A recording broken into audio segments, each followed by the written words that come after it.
বন্ধুও বলে, কিন্তু এটা বন্ধুও বলে না, শয়তানে বলায়, যেটাকে আমি নাম দিয়েছিলাম আইসি। মনে আছে নাকি ভুলে গেছেন?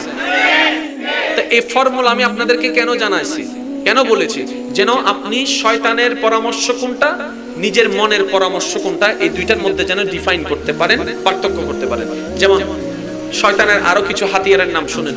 রাগ শয়তানের একটা হাতিয়ার, হিংসা শয়তানের একটা হাতিয়ার, অহংকার শয়তানের একটা হাতিয়ার, লোভ শয়তানের একটা হাতিয়ার, আমিত্ব শয়তানের একটা হাতিয়ার, বিদ্বেষ শয়তানের একটা হাতিয়ার, ক্ষোভ শয়তানের একটা হাতিয়ার। যত প্রকার মনের জ্বালা উল্টা আছে সবগুলো কার হাতিয়ার? এবার আপনার কারো উন্নতি দেখে, কারো সুন্দর দেখে আপনার মন জ্বলছে, আপনি মনে করছেন আপনার জ্বলছে, এটা আপনার জ্বলছে না, শয়তান আপনাকে জ্বালাচ্ছে। আর আপনি যদি এটা বুঝতে পারতেন এটা তো আমার মন না, আমার মন হলে তো জ্বলতো না, কারণ আমার মন বানাই দিয়েছেন আল্লাহ, এটা তো জ্বলা থাকতে পারে না। যেহেতু সেখানে জ্বলা এসেছে, নিশ্চয় মিস্টার শয়তান এসেছে। সুতরাং শয়তানে এই আসার পরে রিয়েক্ট যা করার সেটা আমরা আগের মতো আর করব। এই শয়তানের হাজারটা হাতিয়ারের ভিতরে একটা হাতিয়ারের নাম মনে রাখবেন, ডিপ্রেশন। ডিপ্রেশন, হতাশা, এটা একটা শয়তানের মারাত্মক হাতিয়ার। কেন? এবার খেয়াল করেন, আপনার আল্লাহ আপনাকে কি বলছেন? বান্দা গুনাহ করো তারপরও নিরাশ হইও না, বান্দা ভুল করো তারপরও নিরাশ হইও না, বান্দা অভাবে পড়ো তারপরও নিরাশ হইও না, বান্দা সন্তান না হোক তারপরও আমার রহমত থেকে নিরাশ হইও না, বান্দা চাকরি না হোক তারপর আমার রহমত থেকে নিরাশ হইও না, কারণ রিজিকের মালিক তো আমি আল্লাহ, চাকরি ছাড়াও খাওয়াইতে পারি। সুবহানাল্লাহ। আল্লাহ আপনাকে মেসেজ কি দিচ্ছে? বান্দা শুন, যে যাই বলুক আমার থেকে নিরাশ হবি না। তাহলে আল্লাহ আপনার থেকে চাই কি আপনি নিরাশ না হন। এবার নিরাশের বিপরীত কি? হতাশা। আল্লাহ পাক বলছেন আপনাকে নিরাশ হইও না। এবার হতাশা দিয়ে আপনাকে নিরাশ করছে কে? ডিপ্রেশন দিয়ে আপনাকে নিরাশ করছে কে? আপনার চাকরি পাচ্ছেন না, আপনার ডিপ্রেশন, হতাশা দিয়ে আপনাকে দূরে সরাচ্ছে কে? তাহলে শয়তান। এগুলা আমরা মনে করি আমরা ডিপ্রেশনে ভুগছি, আমরা মনে করি আমরা হতাশায় ভুগছি, মূলত এগুলো আমরা হচ্ছি না। শয়তান আমাদের অন্তর দিয়ে হতাশা আনাচ্ছে। কেন? শয়তান জানে আল্লাহর রহমতের উপর যে আশা করে থাকে আল্লাহ তাকে দিতে থাকে, আল্লাহ তাকে রহমত করতে থাকে। যে হতাশ হয়ে যায় আল্লাহ তাকে দেয় না। যে আল্লাহর রহমতের আশাবাদী, আল্লাহর রহমতের সে ছায়া তলে থাকে, যে আল্লাহর রহমত থেকে নিরাশ হয়ে যায়, সে আল্লাহর রহমতের ছায়া থেকে বের হয়ে যায়। শয়তানের টার্গেট হচ্ছে আপনাকে আল্লাহ থেকে দূরে নেওয়া। এই দূরে নেওয়ার জন্য সে হতাশা দিচ্ছে, সে ডিপ্রেশন দিচ্ছে। এবার বাস্তবতায় আসুন, অনেক যারা সুসাইড করে কেন করে? হতাশার জন্য করে, ডিপ্রেশনের জন্য করে, মনের কষ্টের জন্য করে। এবার সবাই জানে এক কথাই, যারা সুসাইড করে তারা চির জাহান্নামী। চির জাহান্নামী হওয়া মানে কি? আল্লাহর থেকে দূরে যাওয়া, এটাই তো চির জাহান্নামী হওয়া। এবার আপনাকে সুসাইডটা কেন করলেন? হতাশার কারণে। হতাশাটা কেন হলেন? চাকরি না পাওয়ার কারণে। হতাশাটা কেন হলেন? জীবনে দুঃখের কারণে। হতাশাটা কেন হলেন? জীবনে একটা অনাকাঙ্ক্ষিত ঘটনার কারণে। হতাশাটা কেন হলেন? ডিপ্রেশন কেন হচ্ছেন? চাওয়া জিনিস না পাওয়ার কারণে। ডিপ্রেশন কেন হচ্ছেন? মনে চাওয়া পূর্ণ না হওয়ার কারণে। ডিপ্রেশন কেন হচ্ছেন? মনের দোয়া কবুল না হওয়ার কারণে। ডিপ্রেশন কেন হচ্ছেন? যাকে চেয়েছেন, যেভাবে চেয়েছেন সেভাবে পান নাই বলে। এবার প্রত্যেকটা বিষয়ের মধ্যে আল্লাহ পাক আপনাকে বলছে, বান্দা নিরাশ হইও না, সময় হলে আমি দিব, সময় হলে আমি দিব, সময় হলে আমি দিব। বান্দা কখন কি দরকার, কি অবস্থায় দরকার, কতটুক দরকার তুমি জানো না, তোমার বিবেক জানে না, কারণ আমি আল্লাহ তো জানি। আর আমি সময় হলে দিব, যেটা তোমার জন্য উত্তম সেটা দিব। এর মাঝখানে সময়টার মধ্যে শয়তান এসে বলে এটা হলো না, সেটা হলো না, চাকরি হলো না, প্লাস পাইলাম না, গোল্ডেন পেলাম না, এভাবে করলাম না, ওইভাবে করলাম না, আপনাকে বোকাচ্ছে, আপনাকে টেনশনে নিয়ে যাচ্ছে, আপনাকে প্রেসার বাড়াই দিচ্ছে, আপনাকে ডিপ্রেশনে নিয়ে যাচ্ছে। আর সেই ডিপ্রেশন সহ্য করতে না পারে আপনি কষ্টকে বাড়াই ফেললেন, কষ্ট সহ্য করতে না পারে এবার সুইসাইড করে ফেললেন। সুইসাইডে যখন ছুটে গেলেন আল্লাহর রহমত থেকে আপনি বের হয়ে গেলেন, শয়তান সাকসেস হয়ে গেল, আপনি ফেল হয়ে গেলেন। এটা কি মনে থাকবে? জীবনে যতগুলা হতাশা আসবে, আইসি যখনই দেখবেন টেনশন বেশি বেড়ে গেছে, যখনই দেখবেন যে আপনার আল্লাহর প্রতি বিশ্বাস দুর্বল হয়ে যাচ্ছে, আর যখনই বলবেন যে, যখনই দেখবেন, যখনই বুঝবেন যে ও আসছে, ও দিচ্ছে, ও কুমন্ত্রণা দিচ্ছে, ও ভাইরাস দিচ্ছে, সাথে সাথে অ্যান্টিভাইরাস নিয়ে আসবেন, কারণ ভাইরাসকে দূর করার জন্য অ্যান্টিভাইরাস দরকার। এবার অ্যান্টিভাইরাসটা কি? শয়তান বলবে যে চাকরি তো পাও নাই, মানুষজন কি বলবে, আপনি এটাকে নিয়ে যখন গভীরভাবে ভাববেন আপনার মনটা আস্তে আস্তে দুঃখের দিকে চলে যাবে, তারপর এক সময় গিয়ে সুইসাইডের দিকে চলে যাবে। এই শুরুটা আর হতে দিবেন না। আপনি বলবেন যখন এরকম ভাইরাসটা আসবে আপনি অ্যান্টিভাইরাস দিয়ে দিবেন, আলহামদুলিল্লাহ, দিলো আলহামদুলিল্লাহ, না দিলো আলহামদুলিল্লাহ, পাইলো আলহামদুলিল্লাহ, না পাইলো আলহামদুলিল্লাহ। আমার চাওয়ার নাই, আমার পাওয়ার নাই, আমার স্বপ্ন নাই, আমার ইচ্ছা নাই। এবার শয়তান বলে কেন নাই? তখন আপনি উত্তর দিবেন, আমি নিজেই তো আমার না, আমি তো আমার মন মাওলা শব্দ ওনার ইচ্ছা, বলেন সুবহান। যারা ডিপ্রেশনের ব্যাখ্যাটা বুঝে নিবে, সত্যি করে বলেন, তারা কি শয়তানের ফাঁদে আর পা দিতে পারবে? শয়তান তাদেরকে দিয়ে আর সুইসাইড করাইতে পারবে? আত্মহত্যা করাইতে পারবে? বিষ খাওয়াইতে পারবে? হাত কাটাইতে পারবে? কিচ্ছুই পারবে না। সেজন্যই প্রায় সময় মাহফিলে বলি, বান্দা আলাদা জিনিস, আশেক আলাদা জিনিস। বান্না হে তো আশেক বানো ইয়ার, আশেক বান যাও। বাদশাহী করতে পারবেন, বাদশাহী। আপনার আমার নবী রাহমাতুল লিল আলামিন বনি ইসরাইলের 3 জন বান্দার কথা হাদিসে উল্লেখ করেছেন, যাদেরকে আল্লাহ ফেরেশতার মাধ্যমে পরীক্ষা করেছেন। সুবহানাল্লাহ। এই 3 জনের মধ্যে একজন ছিল কুষ্ঠরোগী, একজন ছিল টাকমাতা, আরেকজন ছিল অন্ধ। কয়জন ভাইয়েরা? এই 3 জনের কাছে আল্লাহ পাক রব্বুল আলামিন ফেরেশতা পাঠালেন পরীক্ষা করার জন্য। হয়তো আল্লাহ পাক রব্বুল আলামিন তাদেরকে ফেরেশতা দিয়ে করেছেন, আপনাকে অন্যভাবে করবেন। যতদিন দুনিয়াতে আছেন পরীক্ষা চলতেই থাকবে। পরীক্ষার মধ্যে এত এটা বলতে পারবেন না, স্যার গাঠ হরাকা গজ্জু, এটা কি সম্ভব? যারা স্টুডেন্ট তারা আপত্তি করার কোনো সুযোগ, কারণ জমিন কার, আমরা কার, আমাদের হায়াত কার, সবকিছু কার। আপনার যা মন চাই, যেমনে মন চাই তেমনে করবে। আপনার আমার বলার কোনো অধিকার, আপনার আমার প্রতিবাদ করার কোনো অধিকার, আপনার আমার আপত্তি করার কোনো অধিকার। কারণ আপত্তি অধিকার সেটাই হয় যেটা নিজের কেন্দ্রিক আঘাত লাগে। আপনার আমার নিজের বলতে কোনো কিছুই নাই, যা আছে শরীরে সব ভাড়া নিয়ে চলতেছি। যেখানে নিজের বলতে কিছু নাই, সেখানে আপত্তি করারও কোনো সুযোগ। বনি ইসরাইলের 3 জন বান্দা, একজন কুষ্ঠরোগী, একজন অন্ধ, আরেকজন টাকমাতা, 3 জন বান্দার কাছে আল্লাহ পাক রব্বুল আলামিন ফেরেশতা পাঠালেন পরীক্ষার জন্য। এবার সেই ফেরেশতা মানবের রূপ ধারণ করে প্রথমে কুষ্ঠরোগীর কাছে এসে জানতে চাইলেন, ভাই তোমার এই অবস্থা কেন? সে দুঃখের কাহিনী সব বলল। বলার পরে বলে, তুমি কি চাও? বলে যে, ইস, আমি যদি ভালো হয়ে যেতাম, আমাকে নিয়ে কেউ হাসি ঠাট্টা করতে পারতো না, আমাকে নিয়ে কেউ টিটকারি দিতে পারতো না, আমার শরীরটা যদি ভালো হয়ে যেত তাহলে আমি অনেক খুশি হয়ে যেতাম। ওই ফেরেশতা আল্লাহর হুকুমে তার শরীরে হাত বুলাই দেয়, সাথে সাথে কুষ্ঠরোগ ভালো হয়ে যায়। এই আশ্চর্যকর ঘটনা দেখে সে তাজ্জুব হয়ে যায়। এবার সেই ফেরেশতা, মানবরূপী ফেরেশতা, ওনাকে জিজ্ঞেস করে, আপনার সবচাইতে প্রিয় বস্তু কি? সে উত্তর দেয়, আমার সবচাইতে প্রিয় বস্তু হচ্ছে ওট। সাথে সাথে উনি আল্লাহর কাছে ফরিয়াদ করলেন, আল্লাহ পাক একটা গর্ভবতী ওট দান করলেন। এই ওটটা ওনাকে দান করে বললেন, এটার থেকে বাচ্চা হবে, সে বাচ্চা থেকে বাচ্চা হবে, আপনি এইভাবে আপনার বিজনেস শুরু করুন, অসহায় জীবন থেকে আস্তে আস্তে সচ্ছল জীবনে ফিরে আসুন। সুবহানাল্লাহ। এবার কুষ্ঠরোগ থেকে বিদায় নিয়ে গেল টাকমাতার কাছে। এবার ওনাকে গিয়ে বললেন, উনিও চাইলেন, উনি হাত বুলাই দিলেন। হাত বুলাই দেওয়ার সাথে সাথে মাথার মধ্যে সুন্দর উঠলো। এবার ওনাকে জিজ্ঞেস করলেন, আপনার প্রিয় বস্তু কি? সে উত্তর দিল, আমার প্রিয় বস্তু গাবি। আল্লাহর কাছে চাইলেন, আল্লাহ গাবি দিয়ে দিলেন। এবার ওনার থেকে বিদায় নিয়ে অন্ধর কাছে গেলেন। ঠিক একই নিয়মে অন্ধর কাছে যাওয়ার পরে অন্ধর কথা জিজ্ঞেস করলো, অন্ধ তার কথা বললো। এবার অন্ধের চোখের মধ্যে হাত বুলে দিলেন, আল্লাহ পাক দৃষ্টি শক্তি ফিরাই দিলেন। বলেন সুবহানাল্লাহ। এবার জিজ্ঞেস করলেন, ভাই আপনার চাওয়া কি? বলে যে, আমার হচ্ছে ছাগল। আল্লাহ পাকের কাছে দোয়া করলেন, আল্লাহ ছাগল দান করলেন। এবার উনি চলে গেলেন। আল্লাহ পাক রব্বুল আলামিনের দেওয়া নেয়ামত নিয়ে, সুস্থ শরীর নিয়ে ওনারা সেই চাষবাস যা যা কাজ করার করতে লাগলেন।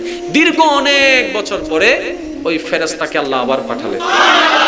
এবার প্রথমে কুষ্ঠরোগীর কাছে এসে বললেন, গরিব সেজে, অভাবী সেজে, ভিক্ষুক সেজে বললেন, ভাই আমি খুব গরিব একজন মানুষ, ক্ষুধার্ত একজন মানুষ, আমার বাড়ি অনেক দূরে, একটু আমাকে সাহায্য করুন না, যেন আমি আমার বাসায় ফিরে যেতে পারি। সে বলে যে, এখানে কোনো সাহায্য চলে না। তখন সেই ব্যক্তি বলে, আপনি না এক সময় কুষ্ঠরোগী ছিলেন, আল্লাহ আপনাকে সুস্থতা দান করেছে। এক সময় না আপনি না গরিব ছিলেন, আল্লাহ আপনাকে ওটের পাল দান করেছে। তখন সাথে সাথে সেই কথা শুনে নাশুকরিয়া করে বলে, না না, এগুলা কোনো আল্লাহ আমাকে দেয় নাই, এগুলো আমার পূর্বপুরুষের সম্পদ, যেগুলো আমি পেয়েছি। এই কথা শোনার সাথে সাথে ওইখান থেকে উনি চলে গেলেন। এবার গেলেন টাকমাতার কাছে, ওনার কাছেও বললেন, উনিও দিলেন না, বরং উল্টা নিজের দাবি করে কথা শেষ করে ফেললো। এবার ওইখান থেকে উনি চলে গেলেন, অন্ধের কাছে গেলেন। যাওয়ার পরে বললেন, দুঃখের কথা বললেন। দুঃখের কথা বলার পরে ওই অন্ধ ব্যক্তিটি বলে, আপনার যেটা মন চাই সেটা নিয়ে যান, কারণ আপনি আল্লাহর নাম দিয়ে চেয়েছেন। সুবহানাল্লাহ। বলে যে, ভাই আপনি দিচ্ছেন কেন? বলে যে, আমি এক সময় অন্ধ ছিলাম, আমার আল্লাহ একজনের উসিলায় আমার চোখের জ্যোতি ফিরে দিয়েছে। আমি এক সময় গরিব ছিলাম, আল্লাহ পাক আমাকে একজনের উসিলার মাধ্যমে ছাগলের পাল করে দিয়েছে। এখানে আমার বলতে কিছু নাই, সবগুলা আপনি যার নামে চেয়েছেন ওনারই সম্পদ, ওনারই সম্পদ, ওনারই সম্পদ, ওনার নামে আপনি চেয়েছেন, যেটা মন চায় সেটা নিয়ে যান। ফেরেশতা খুশি হয়ে গেল। ফেরেশতা বলে, আমার কোনো কিছুর দরকার নাই, আমি সেই ব্যক্তি যেটা আল্লাহর হুকুমে এসেছিলাম, আমি সেই ব্যক্তি, আজকে আপনাদের পরীক্ষা করতে এসেছি। এবার বাস্তবতা কথায় আসলো কি, ওই কুষ্ঠরোগী এবং সে টাক মাথাওয়ালা ব্যক্তি আবার আগের অবস্থায় ফিরে চলে গেল, আর এই অন্ধ ব্যক্তিটা আরো সুন্দর একটা জীবন ব্যবস্থা পেয়ে গেল। রব্বে করিম রাসূলে মাকবুল সাল্লাল্লাহু আলাইহি ওয়াসাল্লামের হাদিসের বর্ণনার মাধ্যমে আমাদেরকে জানাই দিচ্ছেন, বান্দারে, উম্মতরে, যখন যেভাবে থাকো আল্লাহর শরণ ভুলিও না, নাশুকর হইও না। অল্প পাও, অল্পতে শুকরিয়া করো। তোমার আল্লাহ এই অল্পতে যে কত বিশাল দিতে পারে সেটা তুমি কল্পনাও করতে পারবে না। বলেন সুবহানাল্লাহ। লাইফে শুধু এই কথাটা মনে বসাই নেন, যা আছে আপনার এখানে, যা আছে, ডাইনে যা দেখছেন, আরো জোরে বলেন, বামে যা দেখছেন, স্ত্রী, স্বামী, সন্তান, কেউ না, কিচ্ছু না, আমার কেউ নাই, আমিও কেউ নাই, আমারও কিছু নাই। একজনে বলে যে আমার চোখ, আমার হাত, আমার পা। এবার চোখে বলে হাসরে আসো, তারপর আমি দেখাবো আমি কি তোমার নাকি অন্যের।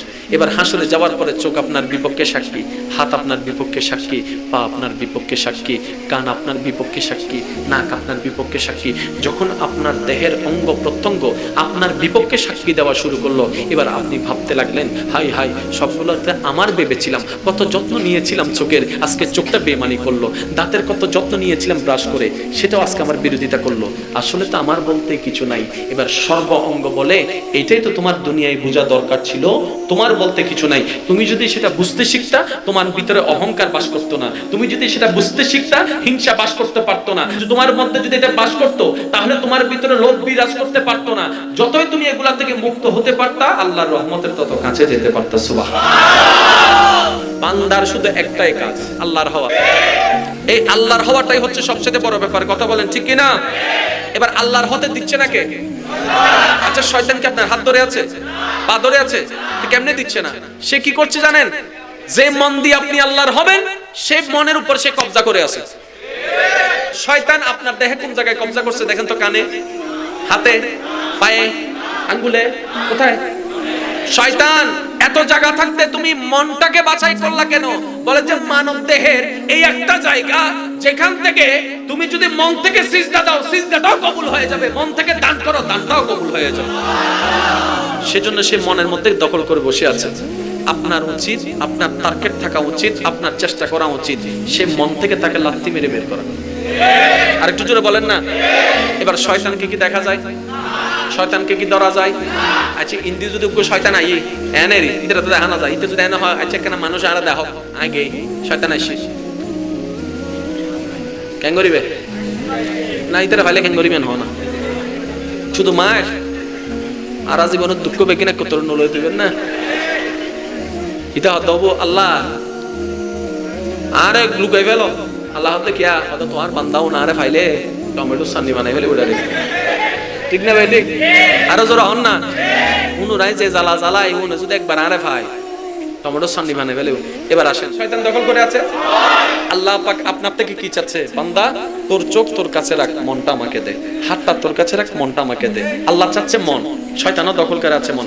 এবার আল্লাহ কোন ইবাদত পছন্দ করে? যে বান্দা নামাজে সিজদা কপাল ঝুকার আগে মাথাটা, মনটা আল্লাহর দরবারে ঝুকাই দেয়, মাথার সিজদা করার আগে মনের সিজদা করে ফেলে। এবার সে মনটাকে সিজদা করতে দিচ্ছে না। কিভাবে দিচ্ছে না? আপনার মনের ভিতর উল্টা ফুল্টা চিন্তাগুলো নিয়ে আসছে, বিভিন্ন কথা নিয়ে আসছে। এবার আপনি শয়তানের সাথে যুদ্ধ করবেন কিভাবে? হাতও ঢুকাইতে পারবেন না, অ্যারেস্ট করতে পারবেন না।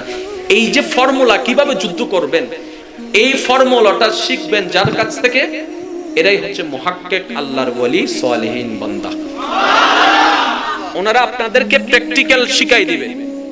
সে যেই হোক, যদি শিখাইতে পারে সালেহিন বান্দা, আর যদি শিখাইতে না পারে, এবার বলেন সে ফর্মুলা আছে কোথায়? কোরআন হাদিসে। কোথায় আছে? এখন কোরআন হাদিস বুঝার মতো জ্ঞান আমাদের ক্যাপাসিটি? সামান্য বিজ্ঞান বই বুঝতে আমাদের খবর হয়ে যায়।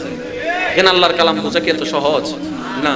সেজন্য আল্লাহ কোরআনে কি বলেছেন দেখেন, ইয়া আইয়ুহাল্লাযীনা আমানুস্তাঈনু বিস-সাবরি ওয়াস-সালাত ওয়া কুনু মা'আস সাদিকিন। হে আমার বান্দা, হে ইমানদারগণ, তোমরা মুমিন বান্দার সাথী হয়ে যাও। ইয়া আইয়ুহাল্লাযীনা আমানুত্তাকুল্লাহ ওয়া কুনু মা'আস সাদিকিন। আল্লাহকে ভয় করো, আমার ওলিদের সাথী হয়ে যাও। আর একটু জোরে বলেন না। এই জিনিসটাকে আমি একটু ক্ল্যারিফাই করি। একজন বান্দা সে নামাজ আদায় করে, নামাজ পড়া একটা জিনিস ভাই, নামাজ ধরে রাখা আরেক জিনিস। আমি বুঝাতে পারছি কিনা আমি জানি না, তারপর আমি ট্রাই করছি। নামাজ পড়া একটা জিনিস, নামাজ ধরে রাখা একটা জিনিস। এটা না বুঝলে কিন্তু রমজানেরটা ভালো করে বুঝবেন। রোজা রাখা একটা জিনিস, রোজার শিক্ষা ধরে রাখা আরেক জিনিস। আরেকটু যদি সহজ করি, হজ করতে গেলাম, হজ করা একটা জিনিস, এই হজের শিক্ষাটা সারা জীবন ধরে রাখা আরেক জিনিস। তাহলে হজ আপনাকে কি শিখায়, রোজা আপনাকে কি শিখায়? আমরা ভাবি রমজান আসলো রোজা রাখলাম, হজ করলাম, যাকাত দিলাম, নামাজ পড়লাম, এটাই আমাদের ভাবনা। কিন্তু কখনো কি ভেবেছেন আল্লাহ নামাজ কেন দিয়েছেন, রোজা কেন দিয়েছেন, হজ কেন দিয়েছেন, যাকাত কেন দিয়েছেন, কি কারণে, কি শিখানোর জন্য আমরা কখনো ভাবি? সত্যি করে বলেন ভাবি? এবার আমি শুধু আপনাদেরকে ছোট্ট একটা উদাহরণ দিচ্ছি। আপনি যখন হজে গেলেন, এহরাম যখন আপনি পরিধান করলেন, একটা মশা মারাও, বলেন না, একটা মশা মারাও যাবে না। কেউ যদি আপনাকে ধাক্কা দেয়, মেজাজ দেখানো। কেউ যদি আপনাকে পিছন থেকে তাওয়াফ করার সময় একটু কুনি দিয়ে আঘাত দেয়, উল্টা আঘাত দেওয়া। আপনি যদি কাফেলার মধ্যে আছেন, সবাই ভাত পেয়েছে, খাবার পেয়েছে, আপনি যদি খাবার না পান, মুআল্লিমের সাথে চিল্লা ফাল্লা করতে। তার মানে পুরা হজটাকে যদি আপনি একটু খেয়াল করেন, আল্লাহ পাক হজের মাধ্যমে আপনাকে আমাকে সহনশীলতা, সহ্য ক্ষমতা শিখায়। বান্দা এই শিখো, কেউ গুতা দিলে হজে যেমন কিছু করো নাই, অন্য সময়ও করিও না। হজে যেমন গালি দাও নাই, অন্য সময়ও গালি দিও না। সহ্য করো, সহ্য করো, সয় যত পাই তত। তাহলে হজ থেকে আমরা সহ্যটা শিখলাম, ঠিক আছে? এবার রোজার মধ্যে আসেন। রোজার মধ্যে আপনার তৃষ্ণা লাগলো, সামনে পানি আছে, খাচ্ছেন না, কে দেখবে বলে? রুমের মধ্যে তো কেউ নাই। এই রমজান মাসে যে আল্লাহ দেখবে বলে খাই না, এই কাজটা যেভাবে রমজান মাসে হয়, অন্য মাসে তো সেটা হয় না। আল্লাহ দেখবে বলে তো কোনো কাজ বাদ দিতে পারি না। আল্লাহ পাক বলে রমজানটা প্র্যাকটিক্যাল দিলাম। রমজানের মধ্যে যেরকম আমি যে দেখি এরকম একটা ফিলিংস তোমাদের ভিতর আসে। ইত্তাকুল্লাহ বান্দারে, ওই বয়টা রমজান থেকে নিয়ে বাকি 11 মাসও সেটা অ্যাপ্লাই করা শুরু করো। সুবহানাল্লাহ। তাহলে হজ থেকে সহনশীলতা পাইলাম, রমজানের রোজা থেকে ধৈর্যটা পেলাম। এবার যাকাত থেকে কি? নিজে কামাও আমার নামে দান করো, নিজে কামাও আমার নামে দান করো। তার মানে এখান থেকে দানটা শিখলাম। এগুলো মিলাবেন, সহ্য, তাকওয়া, দান। কয়টা পেলাম? সহ্য, ধৈর্য, সহ্য, দান। কয়টা পেলাম? 4টা। কয়টা? কিভাবে? যেটা সহ্য সেটাই ধৈর্য, যেটাই ধৈর্য সেটাই, কারণ সহ্য ধৈর্য এক লেভেলের। এবার নামাজের মধ্যে আসেন। আল্লাহু আকবার। মাথা উপরে না নিচে? এটা কি বেয়াদবি না আদবি? আল্লাহু আকবার। রুকু বেয়াদবি না আদবি? আল্লাহু আকবার। বেয়াদবি না আদবি? এই নামাজ আপনাকে আদব শিখায়। নামাজের মাধ্যমে আদবটা শিখবেন, রোজার থেকে তাকওয়াটা নিবেন, হজ থেকে ধৈর্য এবং সহ্যটা নিবেন, যাকাত থেকে দান নিবেন। এবার 4টা বিষয় দেখেন। দান আল্লাহর পছন্দ, সহ্য আল্লাহর পছন্দ, ধৈর্য আল্লাহর পছন্দ, আদব আল্লাহর পছন্দ, তাকওয়া আল্লাহর পছন্দ। এই 5টা কোয়ালিটি এবার নিজের ভিতরে নিয়ে আসেন, বাকি 11 মাস বান্দা হয়ে যাবে। যতজন ওলি আল্লাহ আপনারা নামে চিনেন, যতজন ওলিকে আপনারা নামে চিনেন, প্রত্যেকজনের জীবনীতে দেখেন এই 5টা আছে। আবু বকর সিদ্দিকের জীবনীতে দেখেন দান, সহ্য, ধৈর্য, তাকওয়া। এবার আসেন ইমাম হুসাইনের জীবনে ধৈর্য, সহ্য, তাকওয়া, দান। আর হযরত ইমাম আবু হানিফার জীবনী দেখেন ধৈর্য, সহ্য, দান, তাকওয়া, আদব। মিলান, আপনারা মিলান, যদি না থাকে আপনারা বলেন। তারপরে হযরত আব্দুল কাদের জিলানীর জীবনী দেখেন ধৈর্য, সহ্য, তাকওয়া, দান, আদব। তাহলে আল্লাহর যতগুলা প্রিয় বান্দাদের লিস্ট আপনি করবেন, আপনি আপনার মতো লিস্ট করেন, সমস্যা নাই। দেখবেন প্রত্যেকটা বান্দার জীবন চরিত্রে এই 5টা কোয়ালিটি বিদ্যমান আছে।